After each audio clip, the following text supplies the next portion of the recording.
Hello, how you guys doing? I hope your week is going well. Hope it has gone well. My week has gone well. And playing some Deadly 30.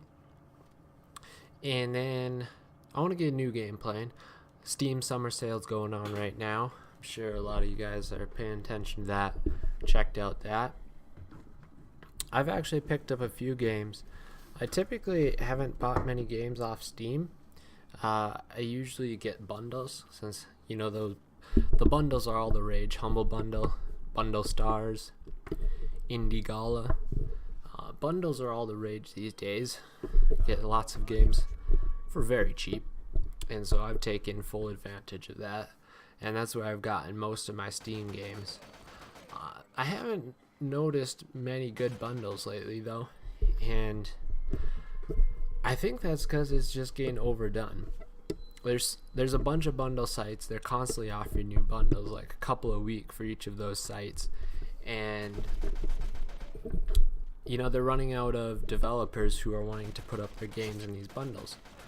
So they're running out good games, and you're getting these really low level games that it's the developers who want anything to get publicity for the game, so they'll put it up for real cheap in these bundles. So that's unfortunate that bundles have kind of decreased in value. You'll still find good ones every once in a while though.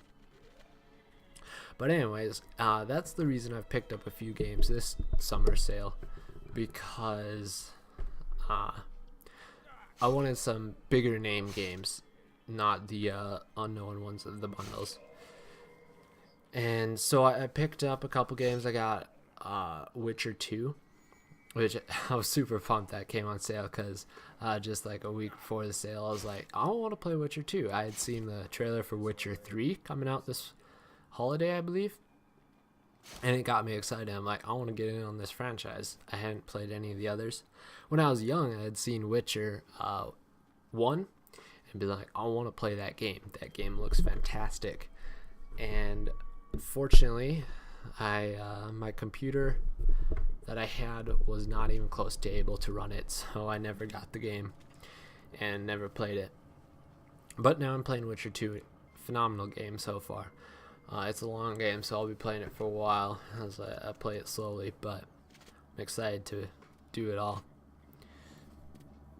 Another one that came off the top of my mind that I got, and I'm super pumped about, I can't wait to play, is Papers, Please. I've, of course, only heard good things about that game. Pretty different game.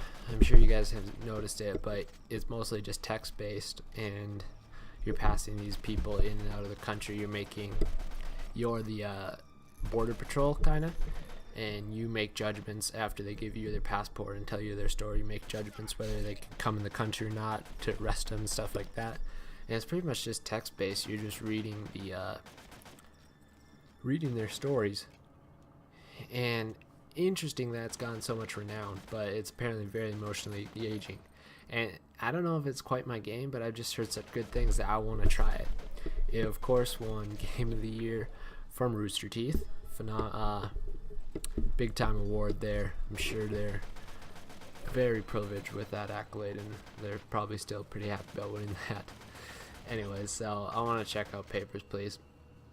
Excited to get playing that. Gotta finish Witcher 2 first. I want to divide my attention between two emotionally engaging games. My heart will crack into it. I won't know what to do. But enough with these video games. What is this video game stuff talking about? We want to talk about some books. I am reading Lame is Raw. I said that before. I'm a good portion in it. I'm just about done with volume 2, and so that's 2/5 of the book, 40% about. It's a long book, so it's gonna take a while, and it's taken a while, but it's just enjoyable to read. Like, I don't feel bogged down and be like, oh, there's 1,000 pages left. I'm just kind of trekking along in it.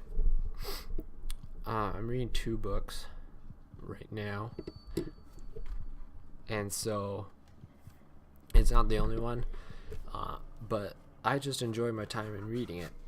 Victor Hugo writes just very I don't quite say conversationally, but it just flows so well.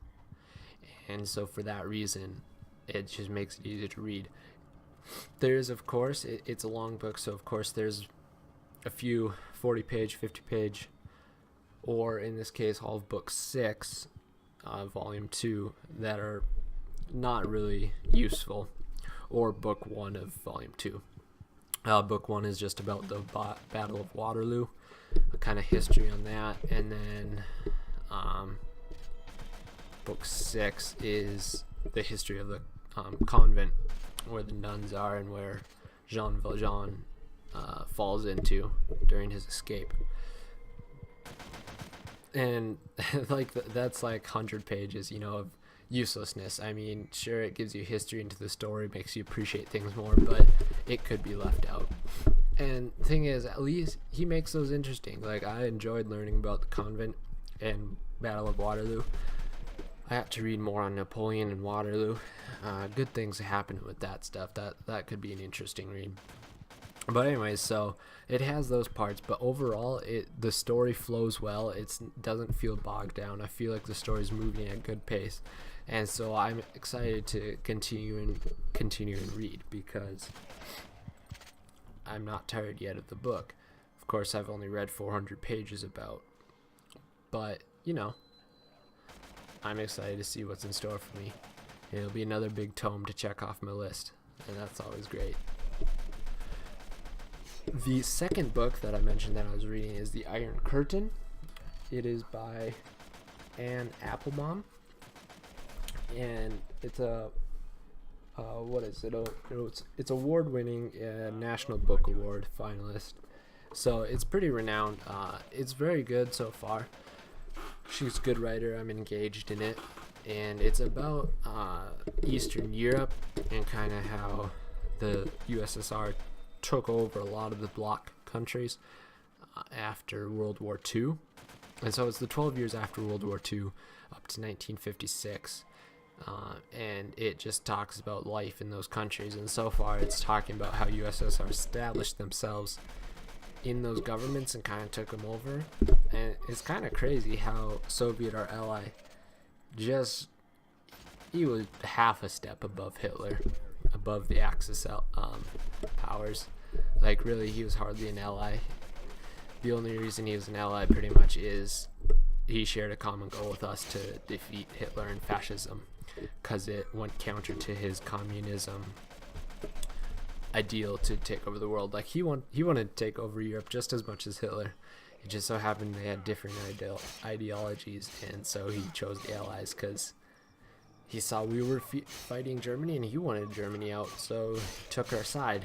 And after the war, he showed his Hitler-esque qualities in taking over the bloc Eastern Europe countries.